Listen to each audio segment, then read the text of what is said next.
Vamos falar do caso Eduarda Shigematsu. Nessa quarta-feira, dia 29 de março, era para nós estarmos falando aqui do Tribunal do Júri. Estaríamos agora, por exemplo, com mais de 3 horas de tribunal, porque ele seria iniciado às 9 horas da manhã. Estaríamos aqui falando, olha, pela manhã foram ouvidas tantas pessoas, a pausa para o almoço agora, daqui a pouco à tarde vai ser ouvido os réus, daqui a pouco vai ter um embate entre defesa e acusação, para que os jurados possam tomar a decisão correta. Mas, infelizmente, estamos falando de adiamento de júri. O júri não rolou. Estava marcado para hoje. Na semana passada, você lembra?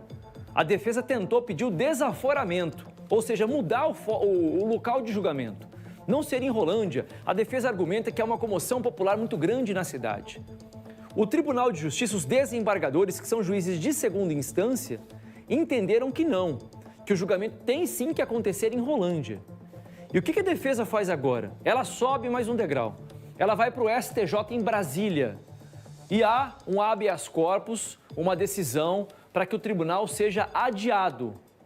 Adiado. Enquanto eles não julgam isso para saber se vai ser em Rolândia ou não, o tribunal está adiado. A família ficou revoltada, né, Wesley? Até porque você comentou que a mãe e outros parentes vieram de fora e aguardavam com muita ansiedade, assim como todo o povo do norte do Paraná, esse julgamento, Wesley.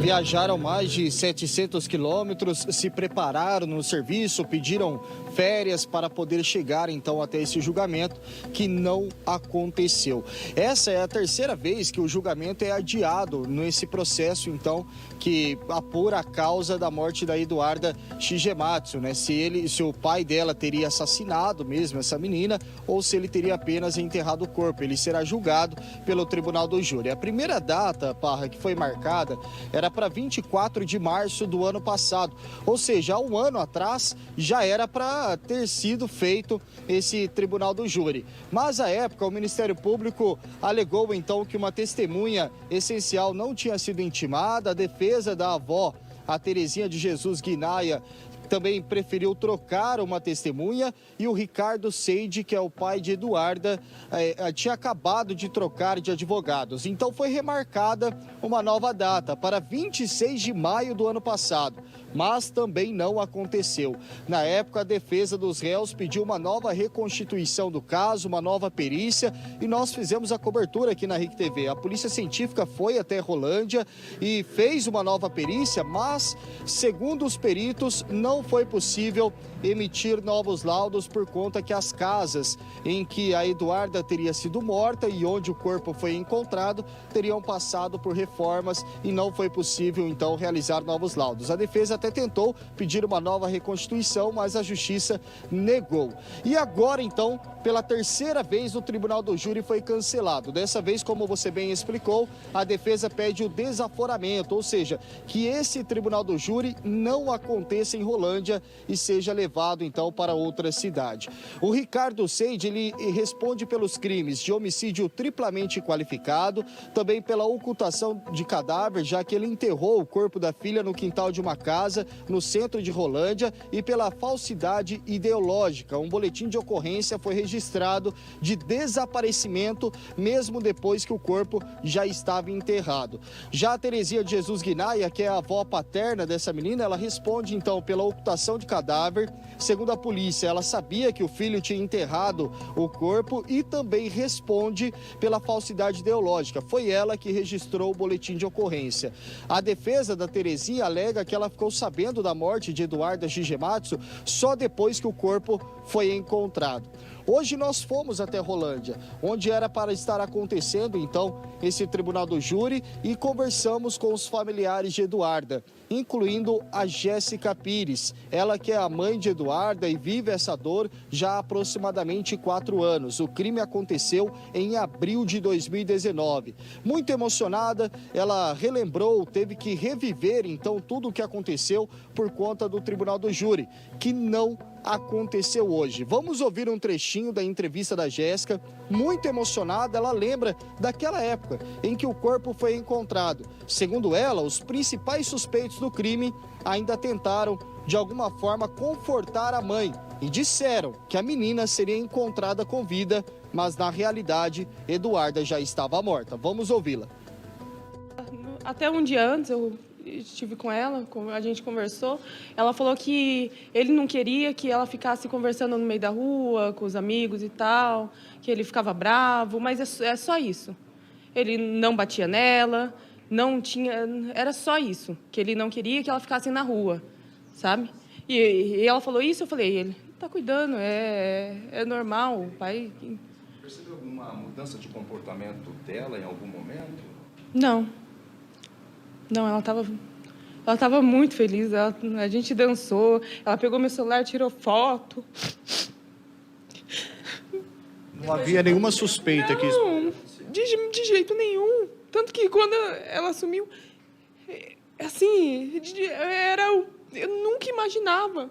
Aí os dias ele estava normal, ele estava agindo normalmente, ele estava preocupado, ele vinha perto de mim, ele colocava a mão no meu ombro e falava, vai dar tudo certo, ela vai aparecer. Eu falava, não, ela vai sim. Ele sempre do lado, a Terezinha sempre gritando e falando, você, me culpando de tudo.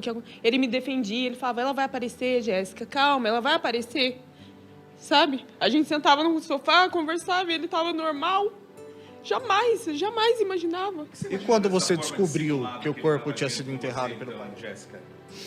Eu não acreditei, eu fiquei em choque. Aí eu comecei a receber mensagem no celular, eu falei, não, isso daqui não, deve ser outra coisa. Que estava foto, né, no carro da IML, eu falei, não é isso. A hora que eu cheguei, eu não acreditei. Eu não acreditei, demorou para acreditar que fosse ele, sabe? Demorou demais. Eu nunca imaginava. Difícil, então, da Jéssica Pires, que é a mãe de Eduarda Shigematsu. Até um detalhe, quando começou a entrevista, ela se emocionou muito, pediu para parar um pouquinho e depois criou forças para poder falar sobre esse caso. Ou seja, ela vive essa dor há pelo menos 4 anos, desde que o corpo da menina foi encontrado, enterrado na casa que era de propriedade do pai, no centro de Rolândia. Agora, falando um pouco sobre a decisão da Justiça, então, Parra, como você bem disse, o STJ, então, suspendeu o Tribunal do Júri hoje, depois de o habeas corpus, que foi, então, encaminhado ao STJ pela defesa do pai de Eduarda, pedindo o desaforamento deste Tribunal do Júri, ou seja, que ele fosse encaminhado para outra cidade. Como você bem ressaltou, na semana passada, o Tribunal de Justiça do Paraná já havia negado esse pedido e tinha mantido o Tribunal do Júri para hoje, que deveria ter acontecido, então, em Rolândia. Nós conversamos com o assistente de acusação também, o advogado que atua como assistente de acusação, Hugo Esteves, que também defende a mãe de Eduarda Shigematsu, e ele disse que, nesse momento, não pretende entrar com nenhum recurso na Justiça, que atrapalharia o processo. Ainda não tem uma data prevista para análise do STJ sobre esse pedido do pai de Eduarda. Ou seja, ainda não há um prazo para o novo julgamento, mas a defesa, o assistente de acusação espera, então, ele vai aguardar o que deve acontecer nos próximos dias. Claro, essa decisão deixou todos revoltados, principalmente a mãe de Eduarda, que acredita que foi mais uma manobra, então, da defesa dos réus, do Ricardo Seide e também da Terezinha de Jesus Guinaia. Ela também falou sobre essa situação, ela viajou mais de 700 quilômetros para acompanhar o julgamento do caso em que a filha foi enterrada pelo próprio pai, e existe a suspeita que ele teria assassinado, então, a Eduarda Shigematsu. O laudo da criminalística apontou a causa da morte por esganadura, e ele alega que encontrou a filha enforcada, já sem vida, e em um ato de desespero teria enterrado o corpo. Essa versão não convenceu a polícia e muito menos a mãe de Eduarda Shigematsu. Ela pede por justiça para a família, independente de qual for o município que o julgamento seja realizado, mas que aconteça o mais rápido possível. Vamos ouvir mais um trecho da entrevista da Jéssica. Só quero que a justiça seja feita pela Eduarda, pela família. Só isso que eu espero. Não dá pra dizer que a dor diminui depois de 4 anos. Não diminui. Não diminui. Eu não...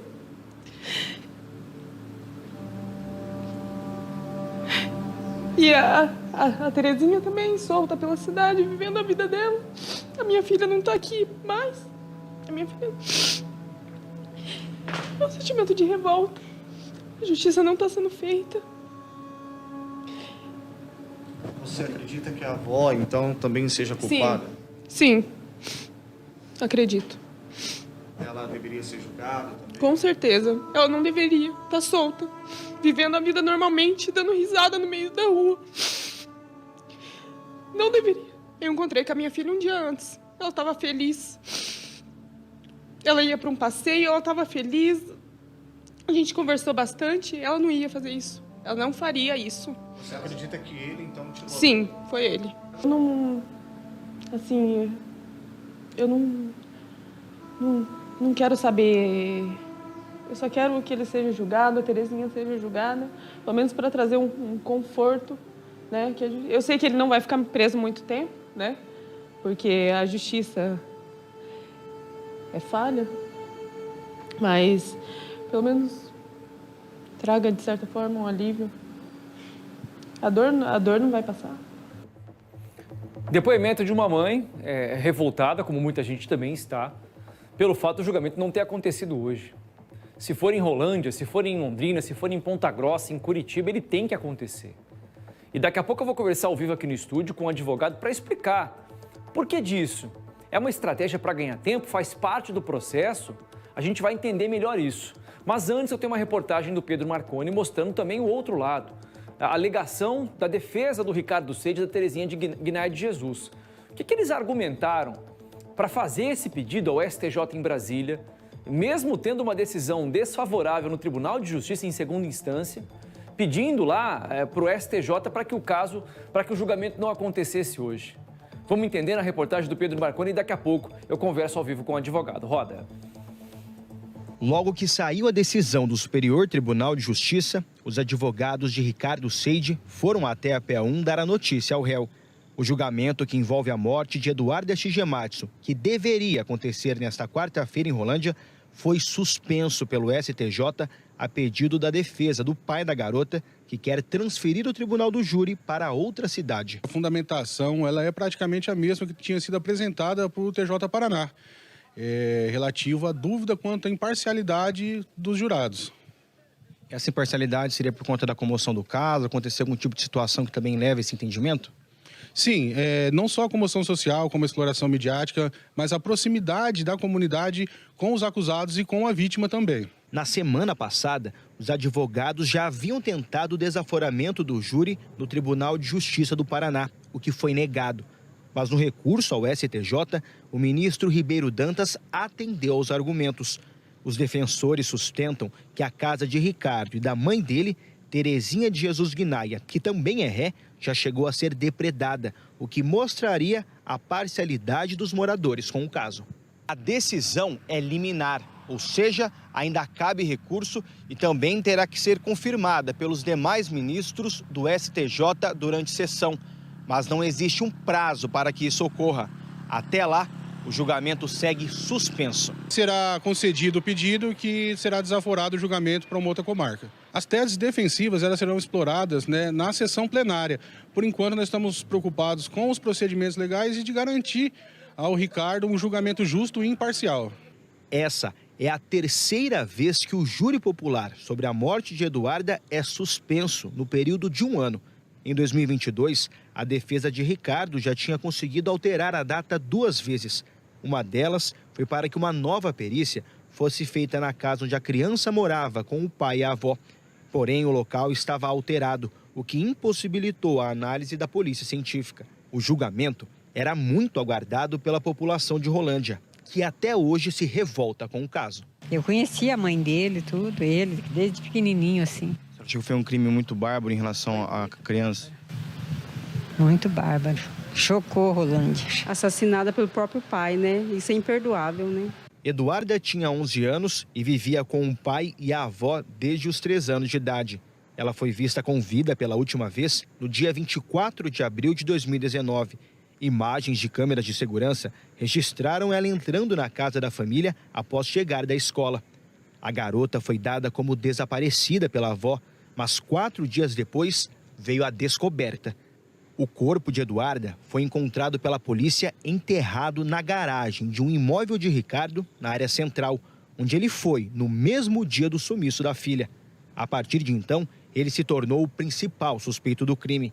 Ricardo confessou em depoimento que escondeu o corpo da filha, mas negou o assassinato. Terezinha Guinaia também foi detida suspeita de participação. Ela ficou cerca de 50 dias atrás das grades e hoje responde em liberdade. O processo é muito claro, as provas apontadas, produzidas durante a investigação, durante a fase da ação penal, antes da pronúncia, são muito claros e evidentes e demonstram que a autoria e a materialidade recaem sobre o acusado. Disso não há dúvida. O advogado de Terezinha sempre negou as acusações e afirma que não existem provas contra a avó de Eduarda. A senhora Terezinha trabalhando, vendendo as suas coisas lá, que né, hortifruti. Quando ela chega em casa, a criança não está. Ela pergunta, o pai diz, olha, não chegou ainda. Ela vai na casa das coleguinhas procurar, não encontrou. Voltou para o trabalho. Quando chega à noite, onde é que está a criança? Não está. Sai doida procurando por tudo quanto é lugar.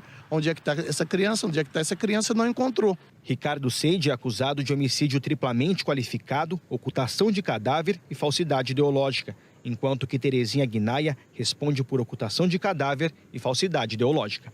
Os crimes praticados contra a Eduarda, uma criança aos seus 11 anos de idade, eles são injustificáveis, sob qualquer ponto de vista. Sobretudo quando há um desfecho tão trágico quanto a perda da sua vida. Há um conjunto probatório robusto para permitir que os dois réus sejam condenados. O fato é, Eduarda foi encontrada morta aos seus 11 anos de idade, enrolada em um saco de lixo, enterrada em um buraco cavado por seu próprio pai e, durante os fatos, restou claro que a avó era o pai. Ricardo, portanto, sabia que ela já estava morta e ainda assim foi realizar um boletim de ocorrência relatando o desaparecimento da criança. Bom, aqui no estúdio estou recebendo o doutor Eduardo Caldeira, advogado, para explicar para a gente um pouquinho, para que a gente possa entender o motivo de ter sido adiado esse julgamento hoje. Doutor, boa tarde, obrigado pela presença aqui no estúdio. Boa tarde, Gustavo. Doutor, o que depende agora para que esse júri aconteça? Existe um habeas corpus, queria que o senhor traduzisse isso para a gente. O Superior Tribunal de Justiça tem que analisar esse pedido para que haja esse julgamento? Explica esse trâmite para a gente, por favor. Foi concedido a liminar desse habeas corpus. Até então, esse júri está suspenso até a decisão definitiva do STJ em relação a esse habeas corpus. Então, enquanto não julgar esse habeas corpus, não tem júri do caso Ricardo. E nesse caso, eles vão decidir também se o júri vai ser em Rolândia ou não? É isso que está em julgamento também, doutor? Os elementos desse habeas corpus é que esse júri seja realizado numa outra comarca, que ele não seja em Rolândia. Até porque o Ricardo poderia ter ele iria ter prejuízos em relação aí a esse julgamento, caso acontecesse em Rolândia. Então, eu acredito, Gustavo, o advogado ele não defende o comportamento do Ricardo. Eu, especificamente, não estou aqui defendendo o comportamento do Ricardo, mas a gente defende o direito do Ricardo. Então, assim, eu entendo, como advogado criminalista e tribuno do Tribunal do Júri, que é totalmente pertinente a interposição desse IHC, porque ele teria um julgamento imparcial. Ele iria sair do tribunal ali com 32 anos ou mais de condenação. Doutor, mas se a gente for pensar assim, imagina uma pessoa assassinada em Londrina. Vai haver uma comoção popular na cidade, ela vai ter que ser julgada em Curitiba. Se a gente for seguir na lógica do senhor, e eu não sou especialista em direito, sou apenas um cidadão que pensa como as pessoas em casa estão pensando. Se for seguir por esse princípio, todos os casos têm que ser julgados em outra cidade, porque sempre vai haver uma comoção popular diante de um assassinato de uma criança de 11 anos. Esse caso, Gustavo, é um caso bem emblemático e uma cidade pequena, Rolândia, Quantos habitantes tem Rolândia? E realmente, a comoção social, ele pré-julga o Ricardo e o Ricardo iria sair do tribunal com uma sentença condenatória de 32 anos ou mais. Então, assim, o julgamento ele precisa ser imparcial, tá? A gente vê, tem tantos casos emblemáticos aí, tantos casos que há o julgamento e depois há a nulidade desse julgamento e depois tem que repetir esse julgamento. Então, é interessante corrigir esses vícios processuais né, para que a sentença seja definitiva e que não haja aí também a anulação aí desse tribunal do júri. Eu analisei o processo, ali, esse processo específico do Ricardo, ele tem ali um buffet de nulidades processuais.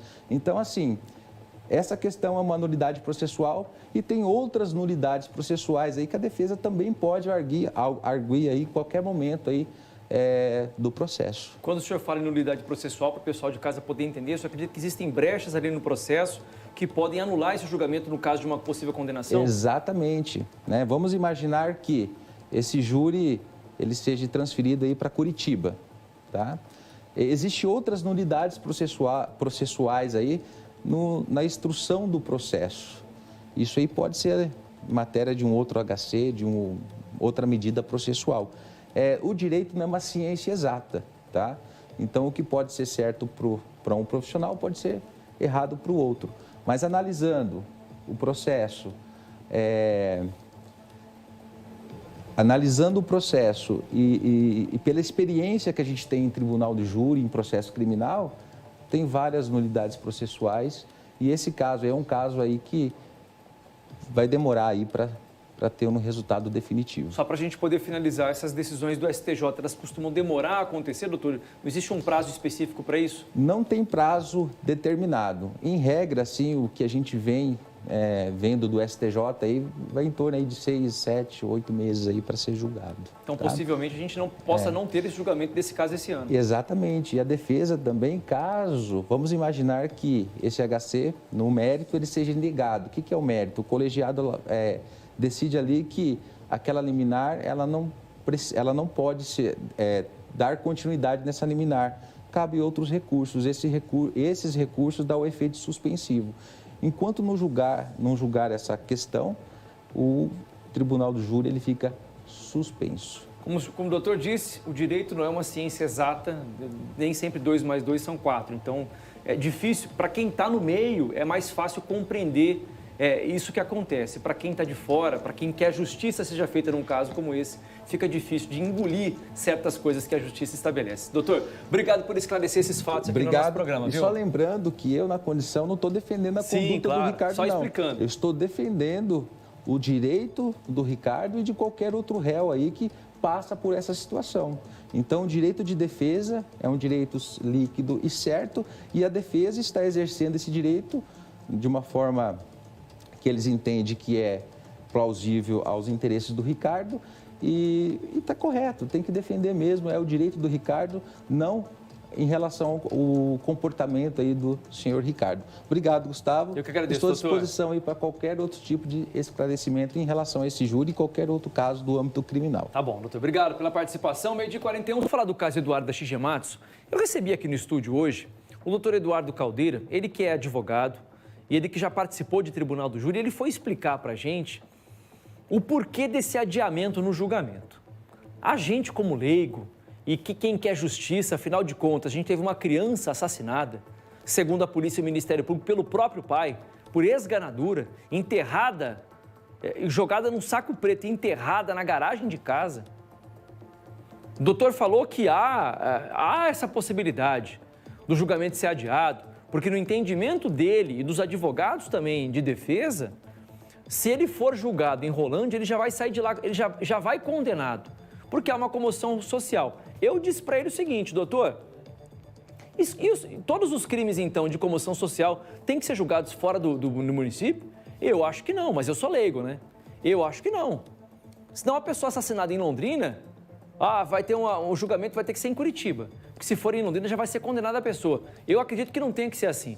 Mas os advogados conseguiram o direito de, pelo menos, julgar isso no STJ. Enquanto não julga, o julgamento do tribunal do júri está suspenso. Hoje nós ouvimos a mãe de Eduardo da Shigematsu. Ela deu um depoimento emocionante para o Wesley e que reforça o sentimento que nós temos de que a justiça no Brasil, ela enrola para resolver as coisas. A sensação que nós temos é de impunidade, porque é um crime bárbaro que já deveria ter sido julgado. É o 4º adiamento desse caso. E para quando que vai ficar? Onde é que vai ser? A gente ainda não sabe. Preste atenção, é a maior reportagem que você vai ver sobre esse assunto. É um dos crimes mais bárbaros que nós já noticiamos aqui no norte do Paraná. é agora na tela do BG. Roda. A suspensão do julgamento caiu como uma bomba. Familiares viajaram mais de 700 quilômetros para acompanhar a sessão e prepararam camisetas em forma de protesto. Mas o que ficou foi o sentimento de revolta. Só quero que a justiça seja feita pela Eduarda, pela família. Só isso que eu espero. É um sentimento de revolta. A justiça não está sendo feita. O relato emocionado é de Jéssica, mãe de Eduarda Shigematsu, a criança de 11 anos que foi enterrada pelo próprio pai no quintal de uma casa no centro de Rolândia. Quase 4 anos depois que o corpo foi encontrado, ela decidiu falar sobre a indignação e a busca incansável por justiça. Mais uma vez, teve que lidar com o cancelamento do julgamento, após uma decisão liminar do Tribunal Superior de Justiça, de última hora. Em nenhum momento a justiça tem olhado para o que está acontecendo com ela. Em nenhum momento a justiça tem se preocupado com a dor que ela tem sentido. E o que a gente sente é que a Justiça do Paraná ela está dando um aval para quem comete esse tipo de crime. São 4 anos que vem postergando cada dia mais o julgamento. Todos os pedidos que são feitos pela defesa são aceitos. O julgamento não ocorre.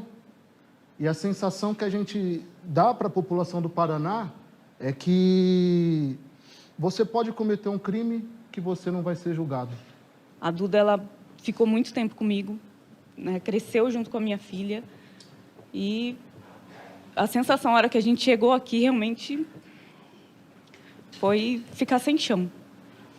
Porque eu nunca ia imaginar que a justiça fosse tão falha. A gente sabe que é, mas chegou num nível absurdo. Onde um dia antes, onde a gente se preparou durante um grande período para estar aqui hoje, porque não é fácil vir para Rolândia, né, ver tudo de novo, reviver tudo de novo, entendeu? Então, assim, foram dias de tristeza, dias sem dormir, para chegar aqui e ter um adiamento. A expectativa era que o Tribunal do Júri aqui de Rolândia estaria movimentado com um caso que marcou a história da cidade. Mas, depois da decisão do STJ, menos de 24 horas antes do horário marcado para o início, está assim, com as portas fechadas e totalmente vazio. Essa é a 3ª vez que o julgamento foi adiado em menos de um ano. O STJ ainda vai avaliar o pedido do advogado do pai de Eduarda. Mas não há prazo para essa análise. Para o assistente de acusação, é mais uma manobra da defesa dos réus.